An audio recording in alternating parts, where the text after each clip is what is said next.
Hey everyone, I'm just loading hay today. Nothing too exciting, so I got a wagon today, so I figured I'd load up the hay and get it off the field so I don't got dead spots. Everything's going pretty good so far. It's hot today, but you know what can you do? Air conditioner works all right in this tractor. I should have charged it, but I never did. I took advantage of the tractor being off for a minute just so I can film this because I don't know if you guys can notice it on the film, but it's awfully loud in here when you're going along and trying to film it. But I guess that's part of the reason why people like it, is to hear the sounds of it. But yeah, I don't have too much today. I only have like about 60-70 bales to move.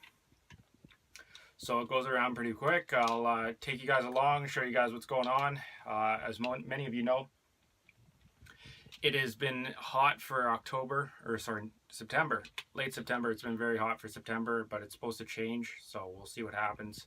It's supposed to drop down a little bit, but yeah, that's what's going on. I'll take you guys along. So just in case you guys haven't done this before, what I like to do is I put everything out of gear, put it in park, find the most even spot to place the wagon, and put a log like this one behind the tire where you can kind of see slope. So this one, the slope kind of goes down this way, so I put it in front of a tire that doesn't have any turning on it. I don't know what it'd be called, like a straight axle. This one turns with the tongue, so you don't want to put it behind that, because if you ever have to maneuver the tongue when you're putting the bales on, it's a bit of a pain in the butt. So you just go back,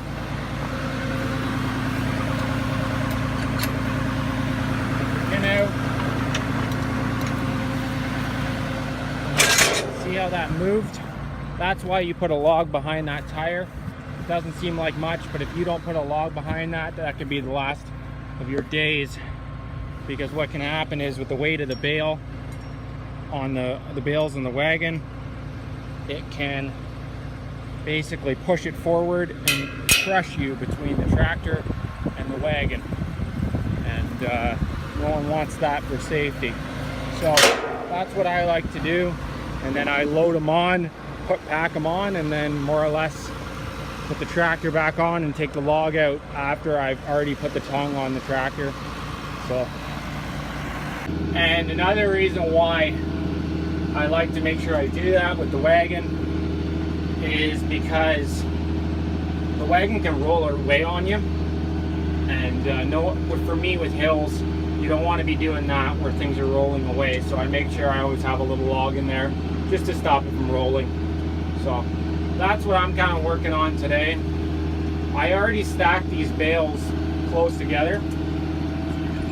Maybe not as finicky as some people would be, but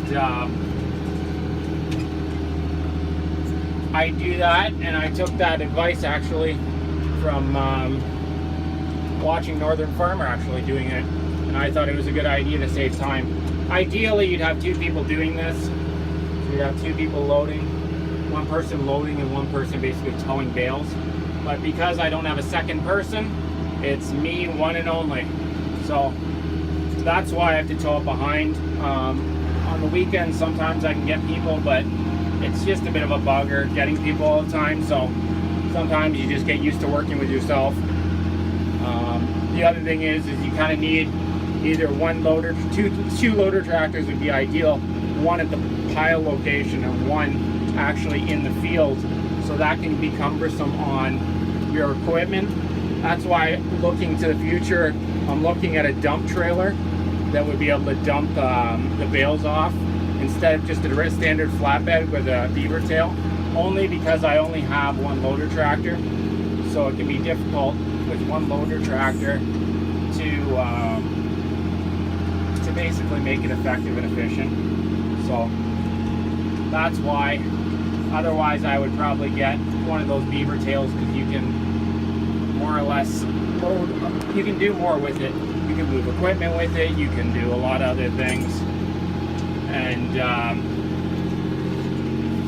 like a big tax or something of that sort. So that's what I'm looking for.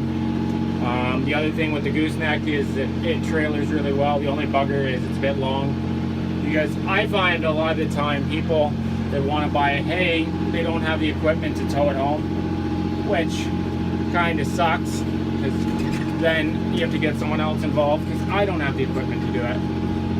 So that's less than ideal, but so that's why going forward I'd like to find a way to do that, so that I can have it, so that I can tow bales to wherever, and that's part of it, right? So that's part of the fun. Also, making it so that I can get the hay inside would make a big difference. It doesn't look pretty right now, right? You can see this yellowing, and all it is sun dyeing. But you'd be amazed how people think because it's yellow that it's not worth the money because it's yellow. Nothing wrong with it. It's fully green inside. You literally peel one layer back and it's green inside, but because of sun dyeing, the horse guys sometimes don't like it. But you live and you learn, right? And in my mind, the way I look at it, I'll break this up. In my mind, the way I look at it is sometimes you can only spend so many dollars in a year. So as much as I would like to have it so that it's always green when you send it, it's a lot of money to put into a barn, and you can't just do that right away. So what I do is I discount my hay a little bit from what I consider its actual market value to accommodate that color. So I usually take about 10 bucks off of what I think it's really worth because of the color. So knowing that, that's where I kind of go with it. So that's all for today, guys. Unfortunately, I'm not very good at recording it with one hand and working a loader. So that's why I'm gonna leave it there. Thanks for watching, guys. Hope you enjoyed it. Take care, keep farming, keep having fun. If you know anybody that's interested or would be interested in my channel, please let them know about me. So